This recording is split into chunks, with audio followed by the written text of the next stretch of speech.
की राज्य की प्रधान और CITU हरियाणा की राज्य प्रधान साथी सुरेखा, महासचिव सुनीता, तमाम पदाधिकारी मंडल इस प्रदर्शन के मौके पे यहां अलग अलग जिलों से आई हुई आशा वर्कर, हमारे साथ जो भी संगठन यहां आए हैं, मैं सबसे पहले तो अपनी ओर से CITU की राज्य कमेटी की ओर से हरियाणा की 20,000 आशा वर्करों को लाल सलाम पेश करता हूं, उनको मुबारकबाद देता हूं, उनके हौसले को सलाम करता हूं। ये तो लड़ाई है, ये लड़ाई केवल लड़ाई के लिए लड़ाई नहीं है। हमारा आंदोलन केवल आंदोलन के लिए आंदोलन नहीं है। हरियाणा की सरकार, हरियाणा का प्रशासन बार बार जो है ये अफवाह फैलाने की कोशिश कर रहा है कि ये तो लड़ती है, तो संघर्ष करती है, इनका काम ये है। हम ये कहना चाहते हैं, हमारा जो काम है, आशा वर्करों का काम है, उस काम के बारे में गांव और कॉलोनी के किसी भी घर में जो गरीब आदमी है, आप उससे जाके पूछो, वो भी ये कहेगा आशा वर्कर बहुत काम करती है, इनकी तनख्वाह बढ़नी चाहिए, पक्की होनी चाहिए। ये गांव के वर्कर, ये ग्रामीण नहीं कहते, ये केवल शहर की बस्ती का लोग नहीं कहते, बल्कि ये तमगा, ये जो हमें मिला अवार्ड, ये दुनिया के WHO ने भी कहा हिंदुस्तान की जो आशा वर्कर है वो ग्लोबल लीडर, वो नहीं होती तो कोरोना को, बीमारी को रोका नहीं जा सकता था। तो ये बात जो है, जब ये बात जनता कह रही है, हमारे देश के प्रधानमंत्री वो कहते हैं ये आशा वर्कर देश की आशाएं हैं, हमारे मुख्यमंत्री, हमारे हरियाणा के स्वास्थ्य मंत्री वो अवार्ड लेके आते हैं कि आशा वर्कर नंबर 1 काम कर रही है। हम आज पूछना चाहते हैं, ये हरियाणा की आशा वर्करें, ये तो पिछले 38 दिन से सड़कों पर है, इस सरकार को शर्म के आधार पर डूब मरना चाहिए। आज तक भी उन्होंने बात नहीं करी है।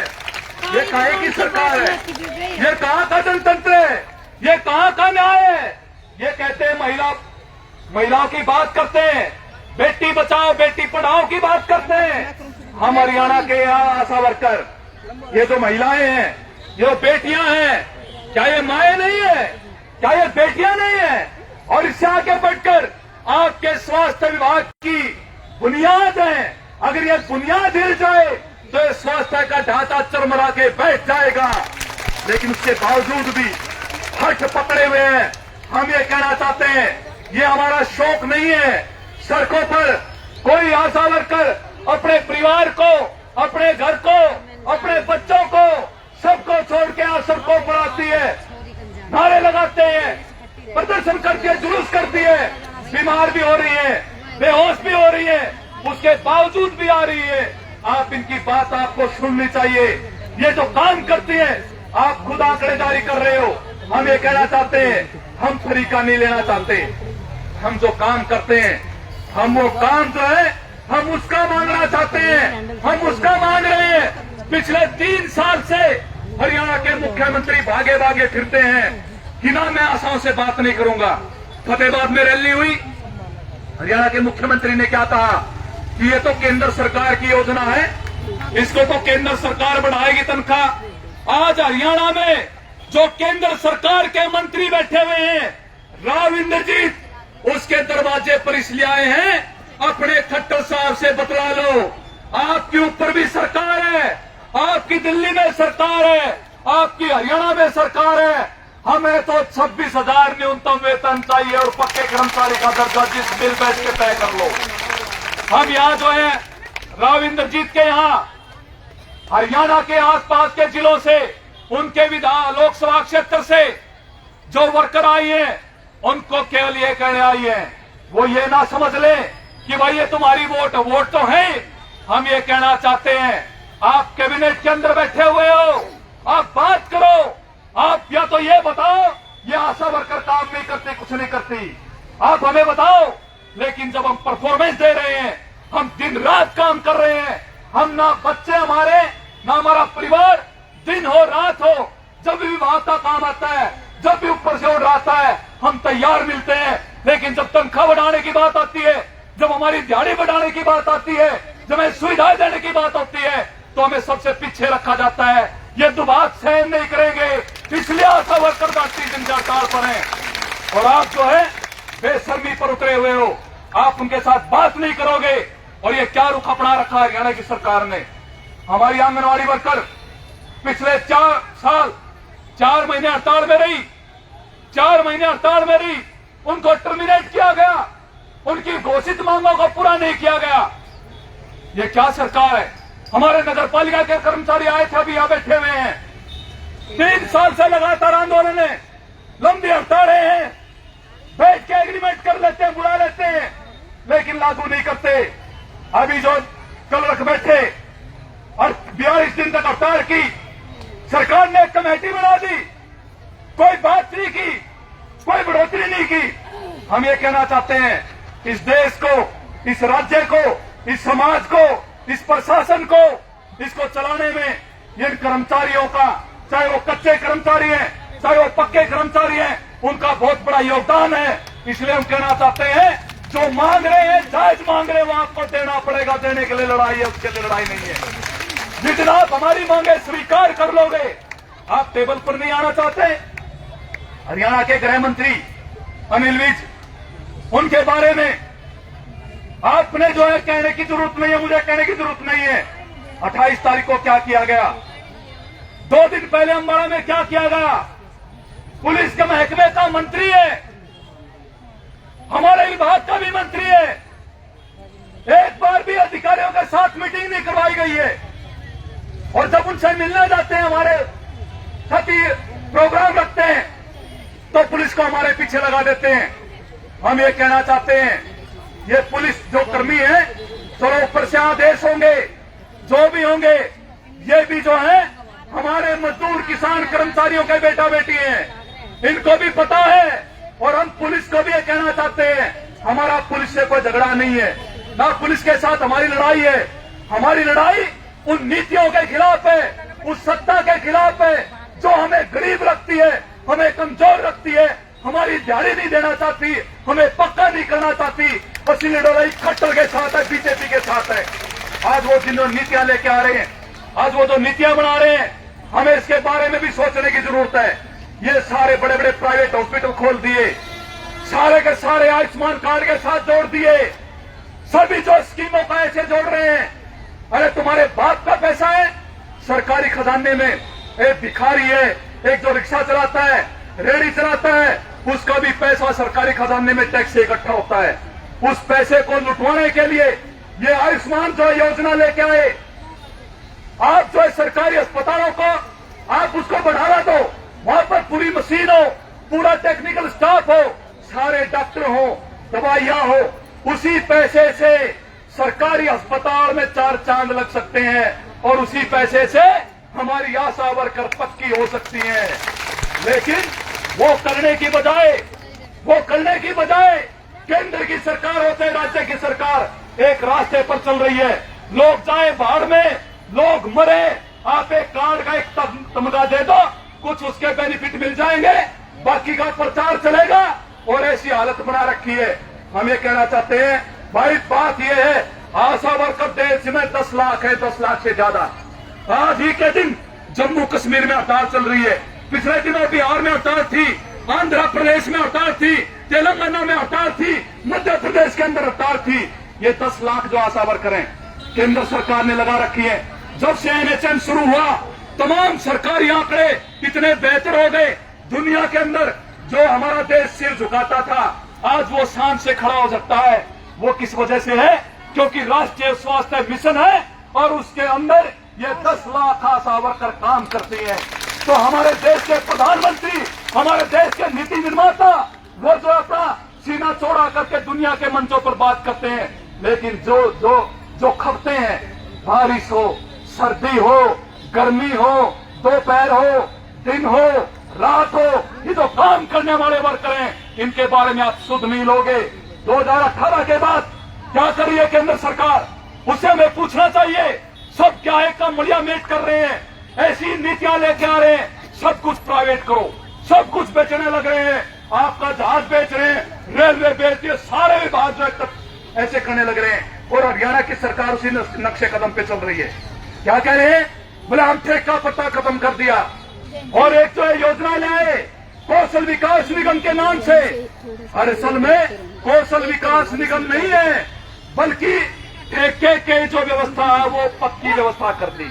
कोई कर्मचारी पक्का नहीं करना। ये नीतियां जो है बीजेपी लेके आ रही है, इसको समझने की जरूरत है। एक तरफ जो है लोग संकट में है। ये देश जो है 2014 के बाद जब से बीजेपी की सरकार आई है, ये दुनिया के आंकड़े हैं, सब अखबारों में है, आप ढूंढ सकते हैं। गरीबी और भुखमरी के मामले में पहले से ज्यादा हालत खराब हो गई इस देश की। कोरोना के बाद और संकट आ गया। चाहिए ये लोगों को रोजगार दो, पक्का रोजगार दो, जो कच्चे हैं उनको पक्का किया जाए। हरियाणा सरकार जो है न्यूनतम वेतन रिवाइज नहीं कर रही है। फैक्ट्रियों के अंदर 5 साल के अंदर रिवाइज होना चाहिए, लेकिन वो रिवाइज नहीं हो रहा है। दिल्ली के अंदर न्यूनतम वेतन 18,000 है, हरियाणा में 10,000 न्यूनतम वेतन है। 8,000 का गैप तो दिल्ली में हरियाणा के अंदर है, लेकिन हरियाणा की सरकार न्यूनतम वेतन रिवाइज नहीं कर रही है। तो ये सारी नीतियों को समझने की जरूरत है। और ये जो पिटाई कर रहे हैं, ये जो जनतंत्र की हत्या कर रहे हैं, आप देख लीजिए। अभी जो है जितने तरह के कानून बन रहे हैं संसद के अंदर, किसी पे कोई चर्चा नहीं है। जो मजदूरों के बारे में जो लेबर कोड थे, जो अंग्रेजों से लड़ाई लड़के हासिल किए गए, आज उन लेबर कोड को खत्म किया जा रहा है। आज पक्की नौकरी के अधिकार को खत्म किया जा रहा है। आने वाले दिनों में हड़ताल के अधिकार को खत्म कर दिया जाएगा। एक कानून है देश के अंदर जो पहले था, देशद्रोह का कानून, उसमें बदलाव कर दिया। और बदलाव करके क्या लिख दिया कि जो सरकार की नीतियों का विरोध करेगा उसको भी देशद्रोह मानना जाएगा। इसका अर्थ क्या हुआ? कल अगर आशा वर्कर जब यह कानून पास हो गया, अगर वो नारे लगाएंगी खट्टर मुर्दाबाद, बीजेपी मुर्दाबाद, तो उनको भी देशद्रोह की धारा लगा के जेल के अंदर डाल दिया जाएगा। ये कानून बना रही है बीजेपी, इसको समझने की जरूरत है। इस तरह के कानून बना रही है। इसलिए हमारी आशा वर्कर जो जनता को समझाती है, आप महिलाओं को समझाती है कि साफ रहो, स्वस्थ रहो, ये काम करो, ये टिक्के लगाओ बच्चों को, जब ये समझाते हैं तो इस बीजेपी की नीति को भी समझाने की जरूरत है। एक तरफ पे ये पूंजीपतियों के दलाल हैं, बड़े बड़े करोड़पति जो हैं, अडानी अंबानी, उनके जो अरबों खरबों रुपए बढ़ रहे हैं। दूसरी तरफ जो है आप अपने परिवारों का अंदाजा लगा लीजिए, जो पहले आमदनी हुआ करती, दिहाड़ी मजदूर में काम मिल जाया करता, नहीं मिलता। हालत ऐसी है। ये जो रेडी रिक्शा वाले हैं, खाली फिरते हैं बेचारे, वहां बैठने के लिए नहीं है, उनमें सवारी नहीं है। क्यों? क्योंकि इस कारण आए कि भाई कुछ मिल जाएगा। हर कोई रिक्शा रेडी चलाने की सोचता है, रोजगार नहीं है। बच्चे पढ़े लिखे धक्के खाते फिर रहे हैं, टेस्ट होते हैं, फार्म निकलते हैं, फार्म भरे जाते हैं, वो कैंसिल हो जाते हैं, उनके रिजल्ट नहीं आते, तो नौकरी कहाँ है? सरकार बताए, जो ये कह रही थी 2 करोड़ नौकरियां हर साल देंगे, आज वो बताए उसने कितनी नौकरियां दी है। अरे तुम नौकरी देने की बजाय तुम छीन रहे हो। ये नीतियां सरकार की। और दूसरी तरफ अगर कोई आंदोलन करता है, कोई अपने मुद्दों के बारे में, अरे ये तो रोना भी बंद करा जा सकते हैं, संकट में रो ले, मिल बैठ के विरोध कर ले, उस आवाज को दबाना चाहते हैं। आशा वर्कर पंचकुला क्या करने गई थी? विधानसभा पे विधायकों को बताने गई थी भाई हमारी आवाज उठाओ। क्या किया? आप सबके सामने रात को ही छापे, और वहां किस तरीके से महिलाओं के साथ तो किया गया। बस के अंदर 6-6 घंटे ना वॉशरूम जाने के लिए दिया गया, बस चलाते रहे। ऐसी हत्या को दिखती है कभी? 7-8 घंटे। और मैं एक बस के सवारियों ने यह बताया कि महिलाओं ने बसों में ही वॉशरूम किया, बस नहीं रोकी पुलिस ने। तो ये जो किया जा रहा है, ये मानवाधिकारों का हनन है, और इसको समझने की जरूरत है। किसी को कोई बीजेपी के बारे में भ्रम है, उसको निकालने की जरूरत है। ये मेरे से पहले वक्ता ने बताया महिलाओं के साथ क्या हो रहा है। मंत्री है वो, आज भी जमानत के लिए कोर्ट में अग्रिम जमानत के बार-बार याचिका। आज आपने अखबार पढ़ा होगा, ये संदीप सिंह जो मंत्री है, उसके बारे में SIT जो बनाई, उसने कहा इसने तथ्य छुपाए हैं, पूरा नहीं बताया। उस लड़की के साथ जो महिला जो कोच थी, जूनियर कोच, उसके साथ रेप की कोशिश की गई। लेकिन मुख्यमंत्री क्या कहते हैं? मुख्यमंत्री कहता है इसका इस्तीफा नहीं लूंगा, नहीं लूंगा, नहीं लूंगा। ऐसे जो है भ्रष्टाचारी, उनको साथ देने वाले जो लोगों का जो मंत्री बना के रखा है, वो जो यूपी वाला जो पहला सांसद, उसके बारे में ब्रिजभूषण का, भूषण सिंह सन, उसके बारे में क्या किया? अरे जो महिला पहलवान जो दुनिया के अंदर अपना नाम रोशन करके आए देश का, उनको सड़कों पर बैठना पड़ा। उनके साथ 4 महीने क्या दुर्गति की सरकार ने। एक तरफ नई संसद का उद्घाटन हो रहा था और दूसरी तरफ जो ओलंपिक में गोल्ड मेडल जीतने वाली लड़कियां, पहलवान, उनके साथ ये बीजेपी क्या कर रही थी। तो महिलाओं के प्रति क्या रुख है, इसको समझने की जरूरत है। किसान जाए किसानों पे लाठी, सरपंच आए सरपंचों पे लाठी, आशा जाए आशाओं पे लाठी, आंगनबाड़ी जाए उन पे लाठी। ये काहे की सरकार है? इसलिए हम ये कहना चाहते हैं, इसको समझना पड़ेगा। अपने मांग मुद्दे, अपने बच्चों की पढ़ाई बचाएगी कि नहीं बचाएगी?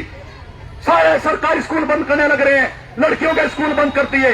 प्राइवेट स्कूल में जिसका मर्जी है पैसा जेब में वो पढ़ाओ, उनकी इतनी फीस है, कहां से भरेंगे? सरकारी स्कूल का, सरकारी कॉलेज का सारा सिस्टम तबाह करना चाहते हैं। जो जिसके पास पैसा 10-5% लोगों के पास, वो आगे बढ़ेंगे। बाकी लोग जो है जैसे दिहाड़ी मजदूरी करते हैं, चिड़ाई में जाएंगे कहीं, दिहाड़ी मजदूरी ऐसे करेंगे। ये है सरकार की नीति। इसको समझते हुए इसको भी लोगों में समझाएं। और एक बात हम जरूरी है ध्यान रख लें, हम जो और जो खुदा सावरकर बोलती है, भाई ये लड़ाई न्याय की लड़ाई है, अपने हकों की लड़ाई है। ये इसलिए शुरू की गई है। और आज हम केंद्रीय मंत्री से भी यही कहेंगे कि वो सरकार को कहे, टेबल पे आए, बातचीत करे, मांगों का समाधान करे, वरना 2024 नजदीक है। तुम्हें जो है ये जो खट्टर साहब जो है, जो भागे भागे फिर रहे हैं, हम ये कहना चाहते हैं हरियाणा से इतनी दूर छोड़ के आएंगे, वापिस कभी हरियाणा में एमएलए नहीं बन सकते खट्टर, ये हम कहना चाहते हैं। ये जो आशाओं के साथ किया जा रहा है, ये बाकी जो कर्मचारियों मजदूरों के साथ किया जा रहा है, इसलिए हम सब एक हैं। और इसी के चलते हुए आगे की भी जारी रखो। जो आशा वर्कर का आंदोलन होगा, घोषणा आगे भी वक्ता बोलेंगे, लेकिन सीआईटीयू ने तय किया है, सीटू ने कहा है, प्रदेश के मजदूर, कच्चे कर्मचारी, आज उनकी हालत खराब है, सरकार उनके बारे में सोच नहीं रही है। इसलिए पूरे हरियाणा के मजदूर, ये जो खट्टर साहब का विधानसभा क्षेत्र करना हो, 8 अक्टूबर को वहां रैली करेंगे और ललकारेंगे, खट्टर साहब जो हमारा है हमें दो, वरना गद्दी छोड़ के जाओ। ये नारा देके हम करनाल में जाएंगे 8 अक्टूबर को। हम उसकी तैयारी करें पूरे प्रदेश के अंदर। इसलिए आपसे अपील कि आप कल निश्चित तौर पर जो आंदोलन है अनुशासित है, लड़ेंगे और निश्चित तौर पर जीतेंगे और जीतेंगे इन शब्दों के साथ।